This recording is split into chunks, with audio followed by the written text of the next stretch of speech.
ಅಬ್ಬಾ, ಇವಳನ್ನು ನೋಡಬೇಕು ಎನ್ನುವ ಉತ್ಸಾಹದಲ್ಲಿ ಮುಂದೊತ್ತಿ ಬಂದೆ. ಸದ್ಯ ಮನೆಯಲ್ಲಿ ಅರೆ ಬೀರಿದ ಬಾಗಿಲು ನನ್ನನ್ನು ಸ್ವಾಗತಿಸಿದ ಹೌದು. ಹಂಸ ತೂಲಿಕಾ ಗರ್ಭದಲ್ಲಿ ಪುಸ್ತಕವೊಂದನ್ನು ಕೈಯಲ್ಲಿ ಹಿಡಿದು ಏನನ್ನೋ ಓದುತ್ತಾ ಇದ್ದಾರೆ. ವಿದ್ಯಾಧರೆ ಎಷ್ಟು ಚಂದ, ಏನಲ್ಲ ನನ್ನ ಊಹೆ ಕಡಿಮೆ ಆಯಿತು, ಇಲ್ಲಿ ಇರುವುದೇ ಹೆಚ್ಚಾಯಿತು. ಗುರುಮಠದಲ್ಲಿ ನೋಡುವಾಗ ಚಿಕ್ಕ ಪ್ರಾಯದ ಚದುರೆ, ಈಗ ಚದುರೆ ಹೋಗಿ ಕುದುರೆ ಆಗಿದ್ದಾಳೆ. ಎಷ್ಟು ಚಂದ. ಅವಳ ಹಣೆ ಅಗಲವಾಗಿ ಹರಡಿರುವ ಬಂಗಾರದಂತಿರುವ ಮಳೆ ಆಗಿ ನಮ್ಮ ಕೈಯ ಕಬ್ಬಿಲು ಎನ್ನುವ ಹಾಗೆ ಬಾಗಿರುವ ಹುಬ್ಬುಗಳು ಆ ಕಡೆ ಈ ಕಡೆ ಚಿಂಕೆಯಿಂದ ತಿಳಿಸುತ್ತಿರುವ ಅವಳ ನಯನ ಧ್ವಜಗಳು ಚಿಂಕೆ ಬರೆದು ಮಾಡ್ಕೊಂಡು ನೀಳವಾದ ನಾಸಿಕೆ, ಉಪ್ಪಿದ ಕಪೋಲ, ಹೆಚ್ಚು ಬೆಲ್ಲದಂತಿರುವ ಅವಳ ಗಲ್ಲ. ಓಯ್ ಸುದ್ದಿ ನೋಡಿ, ಸಂಕಟಾಕೃತಿಯ ನಡು, ಅಣ್ಣನೆಯ ನಡು, ಹಂಸ ನುಡಿಗೆ ಹೊರಡುತ್ತಾ ಹೋದ್ರೆ ನಾಲಿಗೆ ಬಡವಾಗಿ ಹೋಗಿ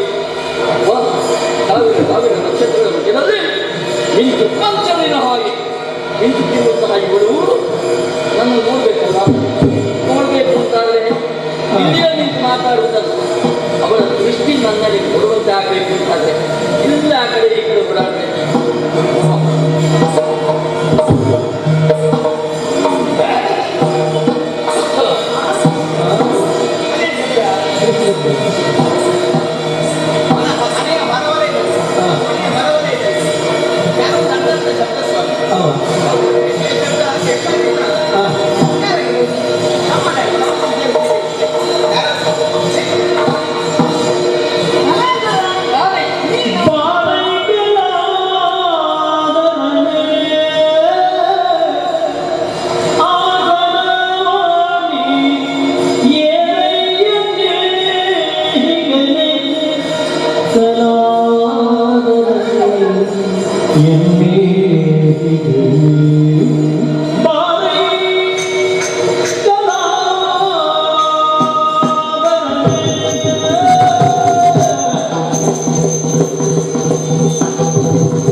ಇದು ಆಶ್ಚರ್ಯ ಆಗೋಯ್ತು ನನಗೆ. ಯಾಕೆ ಏ ದೇವ್ರೆ, ಏನು ನೀನೇನಾ?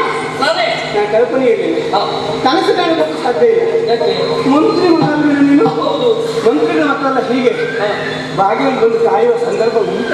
ಏನಾದ್ರೂ ನಾನು ಮಂತ್ರಿ ಮಗ ಆದ್ರೂ ನೀ ರಾಜಕುಮಾರ್ ಹಾ ಹಾ ಹಾ ಅದರಲ್ಲಿಯೂ ಹೆಣ್ಣಾದ ನಿನ್ನ ಸಚ್ಚೆಯನ್ನು ಹಾ. ಹಾಗೆ ಅನುಮತಿಯಿದೆ ಪ್ರವೇಶಿಸಬಾರದಲ್ಲ. ಅದಪ್ಪ, ಹಾ. ನೋಡು ನಮ್ಮ ನಾಡಿನ ಮಂತ್ರಿಗಳ ಮಕ್ಕಳು ಇಷ್ಟು ಸಂಸ್ಕಾರ ಉಂಟು. ಮತ್ತೆ ಹೇಗೆ ಅಷ್ಟಿದ್ದು ನಾಡು ಒಳಗೆ ನಮ್ಮಂಗೆ ಮತ್ತೆ ಅದ್ರ ಒಂದು ಏನು ಇಲ್ಲೇ ನಿಂತು ಸಮಯ ಹಾಳು ಮಾಡ್ತಾ ಇದ್ದೇನೆ. ಹಾ ಒಂದು ನಾನು ಬಂದಿದ್ದೇನೆ ಅಂತ ನೇರ ಬರ್ಬೋದಿತ್ತು, ಹಾ ಕಾರಣ ಯಾರು ನಾನು ಹೇಳ್ಕೊಳ್ಸೋದಿತ್ತು. ಹಾ ಆ ಕಡೆ ಈ ಕಡೆ ತಿರುಗಾಡ್ತಾ ಇದ್ದೀಯ, ಹೌದು ನಂಗೆ ಅರ್ಥ ಆಯ್ತು. ಹೌದಾ? ನಾನೇ ಬಂದು ಸ್ವಾಗತಿಸಬೇಕು ಹಾ ಅಲ್ವಾ? ಇನ್ನೇ ಬಂದದ್ದು ಬಾರದೆ. ನನಗೆ ಹೆಜ್ಜೆಯ ಸಪ್ಪಳ ಹಾ. ಇನ್ನೂ ಕೇಳಿ ಹಾಗಾಯ್ತು, ಹಾ ಆದ್ರೆ ಆಮೇಲೆ ಗೊತ್ತಾಯ್ತು ಹಾ ನಿಮ್ಮ ಅಪ್ಪನ ಹೆಜ್ಜೆ ಸಪ್ಪಳ ಕೇಳಿದ್ದೇನೆ ನಾನು. ಹೌದೌದು ಅದು ಇನ್ನೂ ಸ್ವಲ್ಪ ಭಾರ ಆಗಿತ್ತು, ಅಂದ್ರೆ ವಯಸ್ಸಾಗ್ತದೆ ಈಗ. ಇದು ಸ್ವಲ್ಪ ಹೋಗಿಲ್ಲ. ಹೌದು ದೇವರಲ್ಲಿ ಹೇಗೆ ನನಗೆ ಓಡಾಡ್ತದೆ. ಸ್ವಲ್ಪ ಕಿವಿ ಹೆಚ್ಚು. ಇಲ್ಲ ನಿಂತು ಕಾಲನ ಮಾಡ್ತಾರೆ. ಹೀಗೆ ಹೀಗೆ ಹೀಗೆ ಹೀಗೆ ಹೀಗೆ ಬರಬೇಕು, ಹೀಗೆ ಬರಬೇಕು, ಹೀಗೆ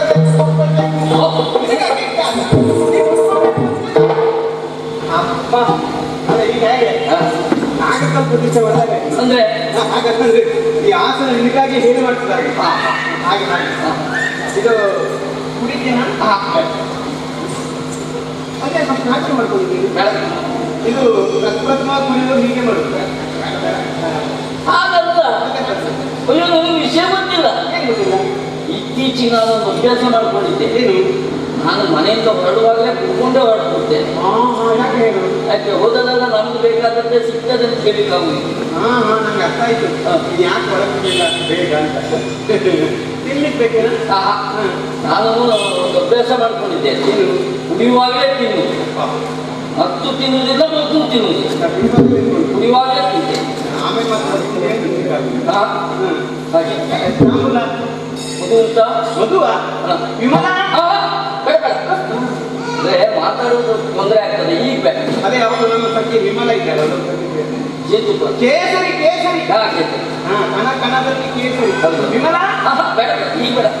ಕೇಸರಿ ಮಿಶ್ರಿತವಾದ ಈಗ ಬೇಡ. ಬೇಡ. ಹಾ ಅಲ್ಲ ಎಂತಾದ್ರೂ ಬುದ್ಧಿ ಏನಾಯ್ತು? ಬುದ್ಧಿ ಇದೆಯಲ್ಲ, ನಾನೇನ್ ಮಾಡಿದೆ? ಹೆದರ್ಕೊಳ್ಳೋದು ಯಾಕೆ ಬರಲಿ? ಈ ಕಣ್ಣಿನಿಂದ ಒಳ್ಳೆಯದು ಅಂತ ಒಂದು ಮಾತು ಕುಂಭದೇಕತನ ಹಾಗೆ ನೋಡ್ಕೊಂಡಿದ್ದೆ. ಇದು ಹಾಗೆ ನೀ ಯಾಕೆ ಬುದ್ಧಿ ಇರ್ತದೆ, ನಿಮ್ಗೆ ಯಾಕೆ ಅಲ್ಲ, ನನಗೆ ಏನು ಹೇಳಿದಾಗ ಅದಲ್ವ ನಿನಗೆ ಹೇಳಿದ್ದು ನಾನು. ಏನು ನೋಡು, ನಾವು ಗುರುಮಠವನ್ನು ಬಿಟ್ಟು ಎಷ್ಟು ಕಾಲ ಆಗೋಯ್ತು. ತುಂಬಾ ಹಾಗಿದ್ರೆ ಒಂದು ರಾಜಕುಮಾರಿ ನನ್ನ ಸಹಪಾಠಿ ಇದ್ದಾರೆ, ಒಂದು ಹೋಗಿ ಯೋಗಕ್ಷೇಮ ವಿಚಾರಿಸ್ಕೊಳ್ಳುವ. ನಾವು ಅದೇ ಕುಟುಂಬಕ್ಕೆ ಸೇರಿದವರು ಹಾಗಲ್ವಾ? ಮಂತ್ರಿ ಮಗ ಅಲ್ವಾ? ಒಂದು ದಿವಸ ಒಂದಿನ ಪುಣ್ಯ ನೀವು ಆಲೋಚನೆ ಬರ್ಲಿಕ್ಕಾಗ್ಲಿ. ಯಾಕೆ? ಅಯ್ಯೋ, ಕಾರ್ಯದ ಒತ್ತಡ ವಿಪರೀತ. ನೀ ಹೇಳುವುದು ಬೇಡ ಬಿಡು. ಈ ಮಂತ್ರಿಗಳ ಮನೆಯಲ್ಲಿ ಹಾಗೆ ಮಂತ್ರಿಗಳಿಗೆ ಪಾಪ ಎಂತ ಕೆಲಸವೂ ಇಲ್ಲ. ಮಂತ್ರಿಗಳ ಮಕ್ಕಳು ಸೊಸೆಯಂದಿರು ಒಳ್ಳೆಯಂದಿರು ಅವರಿಗೆ ಇಲ್ಲ, ಮೊಮ್ಮಕ್ಕಳಿಗೆ ಏನು ಕೆಲಸ? ಸುಧಾರಿಸ್ಬೇಕು. ಪಾಪ ಇವರಿಗೆ ಬಂದೇ ಕೆಲಸ, ಮತ್ತೆ ಬೇರೆ ಅದಲ್ಲ. ಅದಕ್ಕಾಗಿ ಇವತ್ತಾದ್ರೂ ಬಂದಿಲ್ಲ, ಸಂತೋಷ ಆಯ್ತು ನನಗೆ. ನಿನ್ನ ಸವಾರಿ ಸವಾರಿ ಯಾಕೆ ಗೊತ್ತಾ? ನೀನು ಬಂದದ್ದು ಹೇಳಿ ನಾನು ಭಾಗವಹಿಸಿದ್ದು ಸವಾರಿ. ಈಗ ದೇವರ ಸಲ್ಲಕ್ಕೆ ಬರ್ತದೆ ಅಂತ ದೇವ್ರ ಸವಾರಿ ಬರ್ತಾ ಉಂಟು, ಅದು ಮಠಕ್ಕೆ ಬರ್ತದೆ. ಸವಾರಿ ಬರ್ತಾ ಉಂಟು. ಮಂತ್ರಿಗಳು ಅಂದ್ರೆ ಹಾಗೆ ಈಗ ಸವಾರಿ ಬೇಕು. ಮಂತ್ರಿಗಳು ನಾವು ಹಿಂದೆ ಮುಂದೆ ಎಷ್ಟಲ್ಲ ಕಿವಿ ಒಡ್ಲಿಕ್ಕಾಗುದಿಲ್ಲ. ಹಾಗೆ ಅಂತೂ ಸವಾರಿ ನಮ್ಮನೆಯವರಿಗೆ ಬಂತಲ್ಲ, ಬಂದವರನ್ನು ಯಾಕೆ ಬಂದೆ ಹೇಳಬಾರ್ದು. ಹಾಗಂತ ನೀವೆಲ್ಲ ಕೆಲಸ ಕಾರ್ಯಗಳಲ್ಲಿ ಬರುವವರಲ್ಲ. ನಿಮ್ಮನ್ನು ನಾವು ಕೇಳದೆ ಹೆಚ್ಚಿನ ರೀಸನ್. ಹಾಗಾಗಿ ಈ ಕಡೆ ಬಂದ್ಬಿಟ್ಟೆ.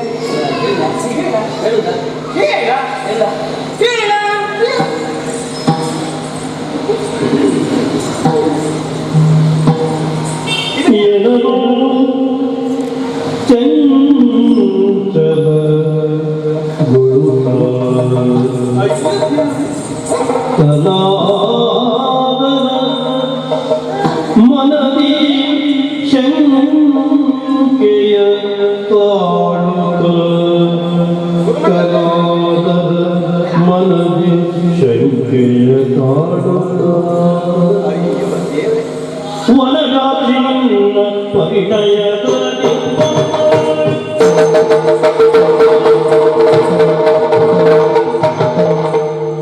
ವನರಾಜಿನ ಪರಿಣಯದಲ್ಲಿ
ಕೊಟ್ಟರು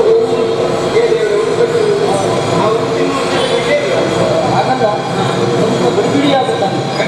ಹೌದೌದು. ತೊಂದರೆ ಏನಿಲ್ಲ.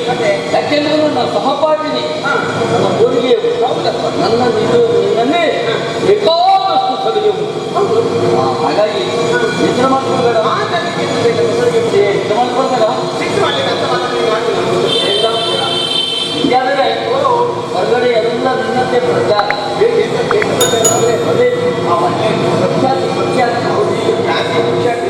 ಎರಡು ಪಾಠವೇ ಇಲ್ಲ. ವಿದ್ಯಾಲಯ ಗುಣಾಕ್ಷರ ರೂಪದಲ್ಲಿಯೂ ರೂಪವಂತರು ದೊಡ್ಡ ಮನೆ ಹೆಣ್ಣು ಹೆಚ್ಚು ಹೆಚ್ಚು ಸ್ವಲ್ಪ ಇತ್ತು. ಆದರೂ ಇಲ್ಲಿ ಅತಿಶಯೋಕ್ತಿ ಅಲ್ಲ. ಯಾಕೆಂದ್ರೆ ರಾಜಕುಮಾರಿಯಾಗಿದ್ದರೂ ಕೂಡ ಸರಳ ಸಜ್ಜನಿಕೆಯ ಸ್ವಭಾವದಿಂದ ಉಳಿದವರೆಲ್ಲ ಹೇಳ್ತಾ ಇದ್ದ. ಜೊತೆಗೆ ಇನ್ನೂ ಒಂದು ಹೇಳ್ತೀನಿ, ನಾನು ಗೊತ್ತಿಲ್ಲ ಕೇಳುತ್ತಾನೆ. ವಿದ್ಯಾಲಯ ನಿನಗೆ ಪ್ರಾಯ ಬಂತಂತೆ ಹೌದೇನೆ? ಎಂತ ಮಾತಾಡೋದು ಏನು ಪ್ರಾಯ ಬಂತಂತೆ ಆಗಿರ್ಲಿ. ಅಲ್ಲ ಅಲ್ಲ ಅದಲ್ಲ, ಅದು ಕೆಲವು ಮನೆಯಲ್ಲಿ ಹಾಗೆ. ಕೆಲವು ಮನೆಯಲ್ಲಿ ಮಗನಿಗೆ ಪ್ರಾಯ ಬಂದಿದೆ ಅಂತ ಆಚೀಚೆ ಮನೆಯವರು ಅಪ್ಪ ಅಮ್ಮನಿಗೆ ಎಚ್ಚರಿಸಬೇಕಾಗ್ತದೆ. ಮನೆ ಮಾಡಿ ನೋಡಿ ಹಾಗಾಗತ್ತಲ್ಲ. ಮಗನಿಗೆ ಬಂದು ಅದಕ್ಕೆ ಮದುವೆ ಮಾಡಿ ನೀವು ಇವತ್ತು ಅವನಿಗೆ ಪ್ರಾಯ ಬಂದ ಪಕ್ಕದ ಮನೆಯವರಿಗೆ ಹೆಚ್ಚು ಬಿಡ್ತಾರೆ. ವಿಷಯ ಇದು ಏನು ಅದಕ್ಕೆ ಕೇಳ್ತೀನಿ ನಾನು, ನನಗೆ ಪ್ರಾಯ ಬಂದಿದೆ ಅಂತ ನೀವು ಹೇಳ್ತಿದ್ರೆ ಅದಕ್ಕೆ ಪ್ರಾಯ ಸಮರ್ಥಳಾದ ನಿನಗೆ ಮದುವೆ ಎನ್ನುವಂತಹ ವರ್ತಮಾನ ಗೊತ್ತಾಯ್ತು. ಸಹಜ ಅಲ್ವೇನಾದ್ರು ಮನೆಗಾರಿಕೆ ಹೊತ್ತವರು ಯಾರು ತಂದೆ ತಾಯಿ ಯೋಚಿಸ್ತಾರೆ. ಸಹಜ ಉಳಿದವರು ಮದುವೆ. ಮತ್ತೆ ಯಾಕೆಂದ್ರೆ ಉಳಿದವರಿಗೆಲ್ಲ ಮದುವೆ ಒಂದು ವಿಶೇಷ. ನಿನ್ನದು ಹಾಗಲ್ವಂತೆ. ಮದುವೆ ಅಂದ್ರೆ ವಿಶೇಷವಾದ ಮದುವೆ ಅಂತೆ, ಏನೋ ಒಂದು ನಿರ್ಬಂಧ ಉಂಟಂತೆ. ನಿಬಂಧನೆ ಉಂಟು. ಹಾಗೆ ಅದನ್ನ ಕೇಳಬೇಕು ಎನ್ನುವಂತ ಆಸಕ್ತಿಯಿಂದ ಇಲ್ಲಿವರೆಗೆ ಬಂದವ. ಏನ್ ನಿರ್ಬಂಧ, ಯಾಕೆ ಈ ಮದುವೆ ಹಾಗೆ? ನನಗೆ ಹೋಗುದು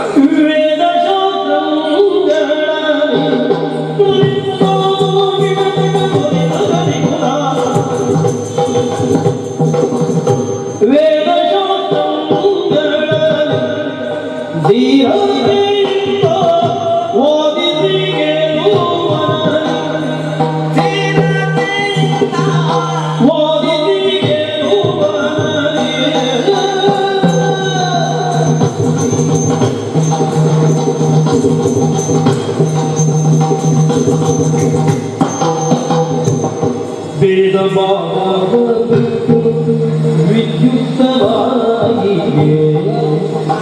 ವೇದ ಭಾವ ವಿದ್ಯುಕ್ತವಾಗಿ ಆಸ್ತಿಕವಾಗಿ ಪತಿಯನ್ನು ಸಂತತಿಯಿಂದ ಪತಿಯನ್ನು ಸಂತತಿಯಿಂದ ವೇದ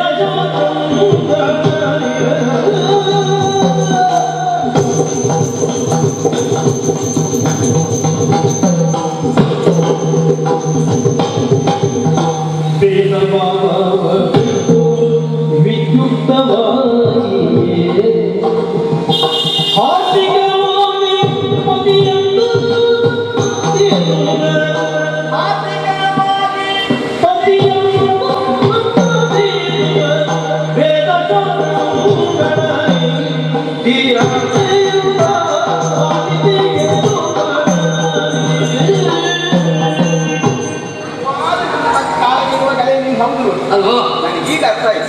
ಅದಲ್ಲದೆ ಹೋದ್ರೆ ಇಲ್ಲಿಯವರೆಗೆ ನಾನು ಯಾರೋ ನೀನು ಯಾರೋ ಹಾಗೆ ಇರೋದು.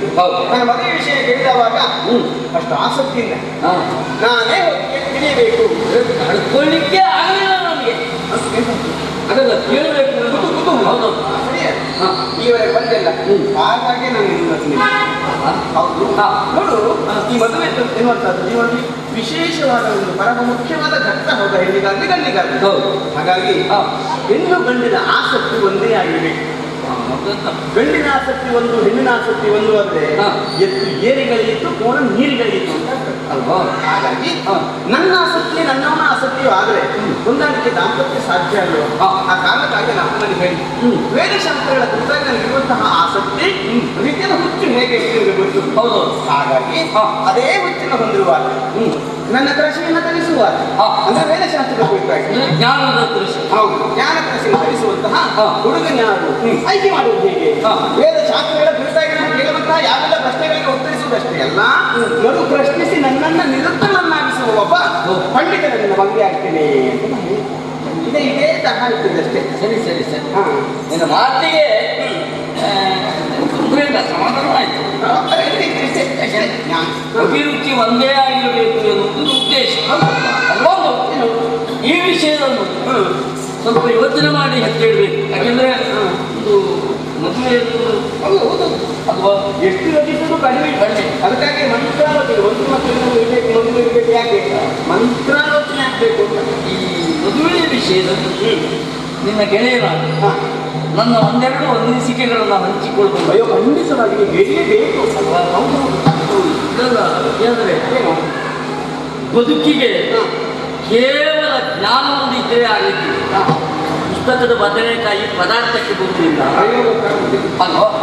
ಹಾಗಾಗಿ ನಿನ್ನನ್ನು ಕೇಳು, ನಿನ್ನ ಎಲ್ಲ ರೀತಿಯ ಪ್ರಶ್ನೆಗಳಿಗೆ ಉತ್ತರವನ್ನು ಕೊಟ್ಟ ಅಂಗವಿಕಲನಾಗಿದ್ದರೆ, ಊಟನಾಗಿದ್ದರೆ, ಊಟನಾಗಿದ್ದರೆ ಬದುಕು ಕಷ್ಟ ಆಗುತ್ತೆ. ನೋಡು, ನನ್ನ ಬದುಕಿನ ಬಂದಾಗ ನೀವು ಎಷ್ಟು ಯೋಚನೆ ಮಾಡಿದ್ದೀರಿ. ನಾನು ಕಾಳಜಿ ಅವರು ಸರಿಯೇ ನಾನು ಅಂಗವಿಕಲ ಜೊತೆಗೆ ಬದುಕಲು ಸಾಗಿಸೋದು ಎಷ್ಟು ಕಷ್ಟ ಆಗಿದೆ ಅಂತ ನೀವು ಯೋಚಿಸಿರಿ. ಹೌದು. ಒಂದು ನಾನು ಮದುವೆಯಾಗುವ ಒಬ್ಬ ಸ್ವರದ್ರೂಪಿಯಾಗಿ ಸುಪುಷ್ಟ ಅಂಗಾಂಗಗಳನ್ನು ಹೊಂದಿರುವಂತಹ ಒಗಟ್ಟು ಮಸ್ತಾದ ಆಳೆ ಆಗಿದ್ರು. ಮದುವೆ ಮರುಪಿಸುವೆ ಅಪಘಾತದಲ್ಲಿ ಕೈಗಳನ್ನು ಕಳ್ಕೊಂಡಿದ್ದೇನೆ. ಅಲ್ಲದೆ ನಾನು ಯಾವಾಗಲೂ ಕೆಟ್ಟದ್ದನ್ನು ಮೊದಲು ಯೋಚಿಸಬೇಕಂತ ಆಮೇಲೆ ಒಳಗೆ ಧನಾತ್ಮಕ ಮತ್ತು ಋಣಾತ್ಮಕ ಯೋಚನೆಗಳ ಒಂದು ಕಾರ್ಯಕ್ಕೆ ಅಡಿ ಇಡುವಾಗ ಧನಾತ್ಮಕಕ್ಕೆ ಒಂದು ಋಣಾತ್ಮಕ ಹಾಗಾದ್ರೆ ಹೇಗೆ, ಲಾಭ ಅಂದ್ರೆ ನಷ್ಟ ಆದ್ರೆ ಹೇಗೆ, ಲಾಭ ಆದ್ರೆ ಹೇಗೆ ಯೋಜನೆ ಇರ್ತಿರ್ಬೇಕು, ನಷ್ಟ ಆದ್ರೆ ಹಾಗೆ ನಾನು ಯೋಚಿಸಿದ್ದೇನೆ. ಏನು ಮಾಡೋದು ಈಗ ಹೇಗಿದ್ರು ನನ್ನ ಬುದ್ಧಿ ಎನ್ನುವ ಹಾಗೆ ಸ್ವೀಕರಿಸ್ತಿ. ಅದರಲ್ಲೂ ನೋಡು, ಬಡವ ಬಂದಿದ್ದೇನೆ ಅಂತ ಭೇದ ಇಲ್ಲ. ಮಂತ್ರಿಮಗಾಗಿರ್ಬೇಕು ಅಥವಾ ಬಡವ ಭಿಕ್ಷುಕನಾಗಿರಬಾರ್ದು, ರಾಜಕುಮಾರನಾಗಿರ್ಬೇಕು ಇಲ್ಲವೇ ಇಲ್ಲ. ನನ್ನ ಪ್ರಶ್ನೆಗೆ ಅದು ನನ್ನ ತಹವನ್ನು ಉತ್ತರಿಸುವಂತಹ ಯಾವುದೇ ವ್ಯಕ್ತಿಯಾಗಿರಲಿ ಹಾರ್ದಿಕವಾದ ಪಟ್ಟಿಯನ್ನು ಸ್ವೀಕರಿಸಿ ಹೀಗೆ ಸಮಾಧಾನ ಆಯ್ತು. ನಿನ್ನ ನಿರ್ಧಾರ ಎಷ್ಟು ದೃಢವಾಗಿದೆ ಅಂತ ಗೊತ್ತಾಯ್ತು. ಅದು ಬಂದು ಏನು ಈ ವಿಷಯವನ್ನ ಒತ್ತಟ್ಟಿಗುದು ನನ್ನ ಕುರಿತಾಗಿ ನಿನ್ನ ಅಭಿಪ್ರಾಯ ಈ ವಿಷಯ ನಿನ್ನ ಕುರಿತಾಗಿರೋದು ಹುಡುಗ ನಿರ್ಮಾಣ ಇಲ್ಲ, ಮಂತ್ರಿ ಮಗ ಅಷ್ಟೇ. ಇನ್ನೆಂತ ಇತ್ತು ನೀನೇ ಹೇಳ್ಬೇಕು, ನಂಗೆ ಗೊತ್ತಿಲ್ಲ. ಆಗಲ್ಲ. ಅಭಿಪ್ರಾಯ ಇಷ್ಟೇ. ಅಲ್ಲ, ನಾನು ಹೇಳಿಲ್ಲ ಒಳ್ಳೆ ಹುಡುಗ ನೇರವಾಗಿ ಕೇಳ್ತೀನಿ. ನಾನೇ ನಿನ್ನ ಮದುವೆ ಆದರೆ ಅದಕ್ಕೆ ನಿನ್ನ ಅಭಿಪ್ರಾಯ ಏನು? ಆದರೆ ಕೇಳಬೇಕಾದ್ದೇ ಇಲ್ಲ ಅಂದ್ರೆ ಆಗಬಹುದು. ಯಾಕೆ ಹೇಳಿದ್ರೆ ನಾನು ಸಹ ನಾಳೆ ದಿವಸ ಮಂತ್ರಿ ಮಗ ಆಗ್ಬಾರ್ದು, ಆಗ್ಬಾರ್ದು ಅಂತ ಹೇಳಿಲ್ಲ. ಯಾರೇ ಬಂದು ನನ್ನ ಪ್ರಶ್ನೆಗೆ ಉತ್ತರಿಸ್ತಾರೆ ನೀನೇ ಆಗ್ತೀಯ ಅಂತ ನಾಳೆ ದಿವಸ ಅಪ್ಪಣೆ ಹೇಳ್ತೇನೆ, ಸಭೆ ಸೇರಿಸ್ತೇನೆ. ಖಂಡಿತೋತ್ತಮರು ಬರಲಿ, ನಾನು ಕೇಳುವಂತಹ ಪ್ರಶ್ನೆಗೆ ಉತ್ತರಿಸಿಯು ನೀನು ಪಾಲಿಗೆ ನನ್ನವರ ಹಮಾಲಿ. ಈಗ ನಾನು ಮದುವೆ ಆಗುತ್ತಿದ್ದು ಪ್ರಶ್ನೆಗೆಲ್ಲ ಉತ್ತರ ಕೊಡುವುದೇ ಮತ್ತೆ ವಂಶದಲ್ಲಿ ಮಂತ್ರಿ ಮಗ ಆದ್ರೆ ಇಲ್ಲ ಅಂತ ಬರೀಲಿಲ್ಲ. ಶಿಕ್ಷಣ ಯೋಚನೆ ಮಾಡಲ. ಅಯ್ಯೋ ಒಂದು ಕ್ಷಣ ಇಲ್ಲ, ನಾಳೆವರೆಗೂ ಯೋಚನೆ ಮಾಡಿ. ಇದೊಂದು ಸಮಸ್ಯೆ ಆಯ್ತಲ್ಲ. ಇದು ಒಂದು ಪ್ರಶ್ನೆಗೆಲ್ಲ ಉತ್ತರ ಕೊಡ್ಬೇಕಂತಲ್ಲ. ನನಗೆ ಎದೆ ಸೀಟಿಗೆ ಎರಡು ಅಕ್ಷರ ಇಲ್ಲ. ಎಂತ ಅಂತ ಉತ್ತರ ಕೊಟ್ಟು ಸಾಯಿಲ್ಲ. ಅದ್ರ ಒಂದು ಬರುವಾಗಲೇ ಅಪ್ಪಯ್ಯ ಹೇಳಿದ್ದಾರೆ, ಯಾವುದೇ ಸಂದರ್ಭದಲ್ಲೂ ಬಿಡಬೇಡ ಮಗನೇ, ಹೋಗು ಕೈ ಹಾಕು ಅಂತ ಹೇಳಿದ್ರು. ಹೌದಾ? ಅಪ್ಪಯ್ಯ ಬೇರೆ ಇಟ್ಟಿದ್ದಾರೆ ಅಂತ ಮತ್ತೆ ಕಾಲ ಬಿಸಿ ಮಾಡುವುದು ನೋಡುವ, ಹಾಗೆ ಮಾತಾಡಿಸ್ತೇನೆ.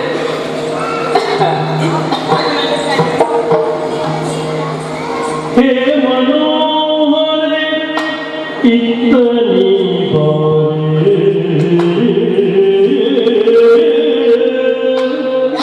ಸಂತವಿಸೋ ಎನ್ನೋ ಕಾನಾಡಲಿ ಮುದವಡಿ ತೋರೆ. ಹೇ ಮನೋಹರ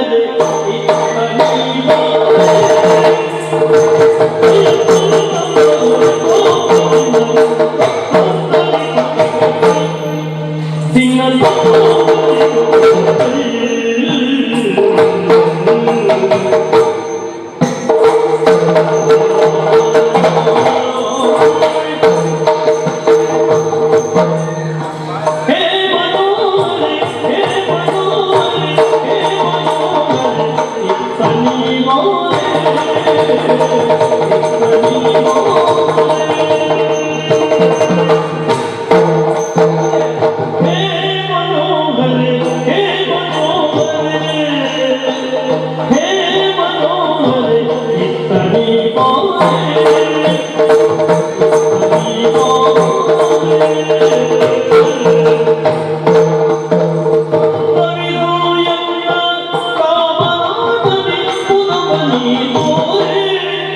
ಸಂಭವಿಸು ಎಂದ ಕಾಮನೋಟದಿ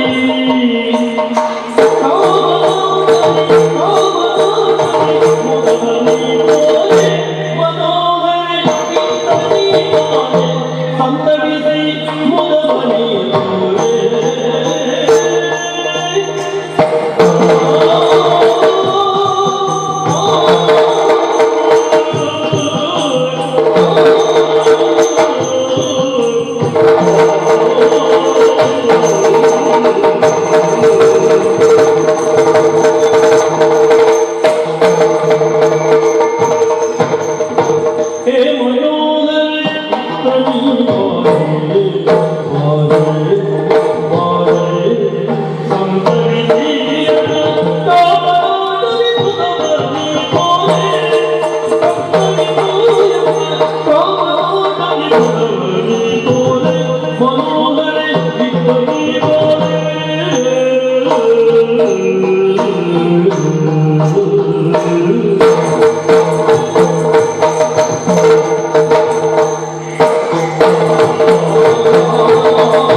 ಬದಲಾವಣೆ ಸ್ವರ ಸಾಟಿ ಎಲ್ಲದೂ ಬದಲಾವಣೆ ಇಷ್ಟು ಪಕ್ಕ ನಾನು ಸರಿಗೆ ಕೈ ಹಾಕಿ ಯಾವಾಗಲೂ ಹಾಗೆ ಹೆಣ್ಣಿನ ಕಣ್ಣು ಗಂಡಿನ ಕಣ್ಣಿನ ಕಡೆಗೆ ಇರ್ತದೆ. ಹೌದು ಹೌದು ಗಂಡಿನ ಕಣ್ಣು ಎಲ್ಲೆಲ್ಲಿರ್ತದೆ ಹೇಳಿಕ್ಕಾಗಲ್ಲ. ಅದಕ್ಕೆ ಜಾಗ್ರತೆ ಅಲ್ಲ, ತೊಂದರೆ ಇಲ್ಲ. ಸಿಕ್ಕ ನೀವು ಇದು ನನ್ನ ಪರಿಸ್ಥಿತಿಯನ್ನು ಒಮ್ಮೆ ಕೂಲಂಕುಷವಾಗಿ ಸಿಕ್ಕಲ್ಲಿ ನಿಲ್ಲಿಕ್ಕಾಗುವುದಿಲ್ಲ. ಅಯ್ಯೋ ಎಲ್ಲ ಇಟ್ಕೊಂಡು ಬಂದೆ ಉಟ್ಕೊಳ್ಳಿಕ್ಕಾಗದೇ ಇಲ್ಲ. ಯಾಕೆ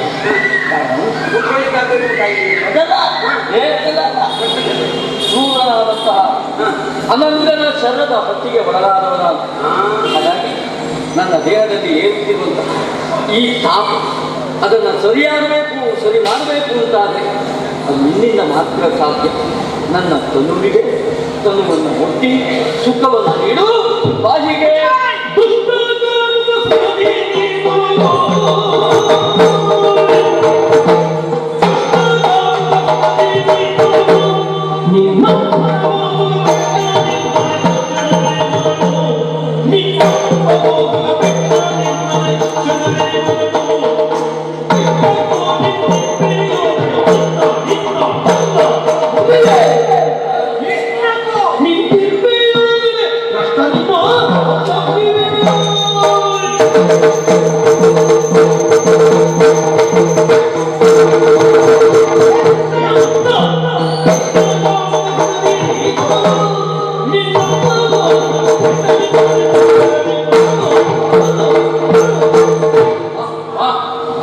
ಬೆಕ್ಕಿನ ಹಾಗೆ ಹೆಜ್ಜೆ ಬಂದವಾಗ ಅರ್ಥ ಆಗಿದೆ.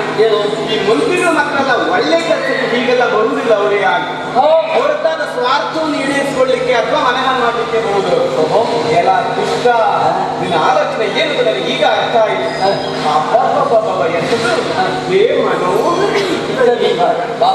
ನೀವು ಇಲ್ಲಿವರೆಗೆ ಕಲ್ತದ್ದೇನೋ ಅಂತ ನಾನು ಆಲೋಚನೆ ಮಾಡಿದ್ದೇನೆ. ಗುರುವಣ್ಣ ನಿರ್ಮಾಣ ಇಂಥದ್ದೇ ಕಲ್ತದ ಗೊತ್ತಾಗ ಬೇರೆ ಏನು ಸರಿಗಿಲ್ಲ. ದುಷ್ಟ ನೀಚ ಆಗಮ ಕಡಬಳ ಕಾಮುಕ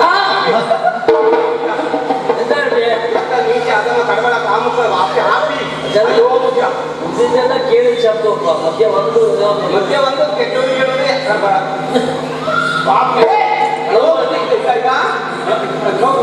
ಕಪ್ಪಾಗುವಂತ ವಿಷ ಹೆಚ್ಚಿದ್ದದ್ದು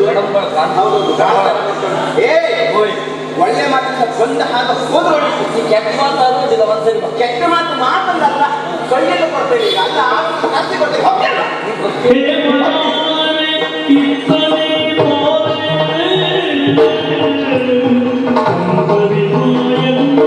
ಕಾಮನೋಟದಿ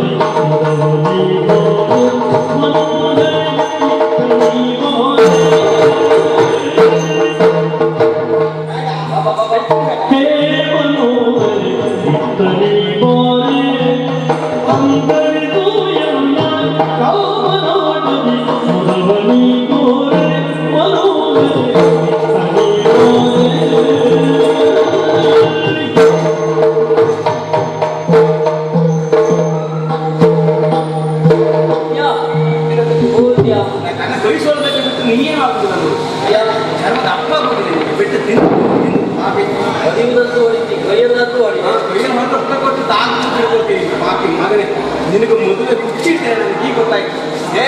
ಆಸೆನ ಬಿಟ್ಟೆ ಕಳ್ಸ್ತೇನೆ ನೋಡು. ಹೋಗ ಅಪ್ಪನಿಗೆ ಹೇಳು. ಇಷ್ಟೇ ಅಲ್ಲ, ಇತ್ತು ಹೆಚ್ಚಿತ್ತು ನಿನಗೆ. ಆದ್ರೆ ಏನ್ ಮಾಡಬೇಕು? ನಿನ್ನ ಅಪ್ಪ ಮಂತ್ರಿ, ಅವನ ಮತ ಹೊರಬಿಟ್ಟಿದ್ದೇನೆ. ನಾನು ಗೊತ್ತು ನಿನ್ನ ಅಪ್ಪ ಎಂತ ಬಂದ. ಉಗ್ರಾಣ ಹೆಗಣ ನಮ್ಮ ಅಪ್ಪನಿಗೆ ವಯಸ್ಸಾಯಿತು, ಹೇಗಾದ್ರೂ ರಾಜ್ಯವನ್ನು ಗಮನಿಸುವುದಕ್ಕೆ ಕಳಿಸಿದ್ದಾರೆ. ಅದಕ್ಕಾಗಿ ಒಬ್ಬ ವಿದ್ವಾಂಸನನ್ನು ಮದುವೆ ಬಯಸಿದ್ರು. ಎಂತದ ಒಂದು ಮಾತಾಡೋದಕ್ಕೆ ಅವಕಾಶ ಉಂಟು. ಅದೇ ಕೂಡಲಿಕ್ಕಾಗುದಿಲ್ಲ.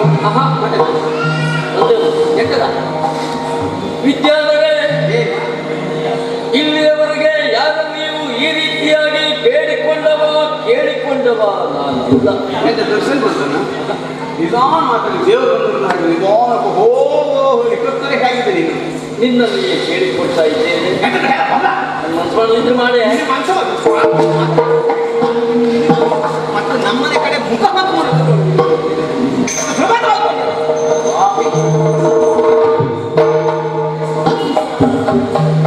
ಹೇ ಮನೋಹರ ಇತ್ತನಿ ಮಾನ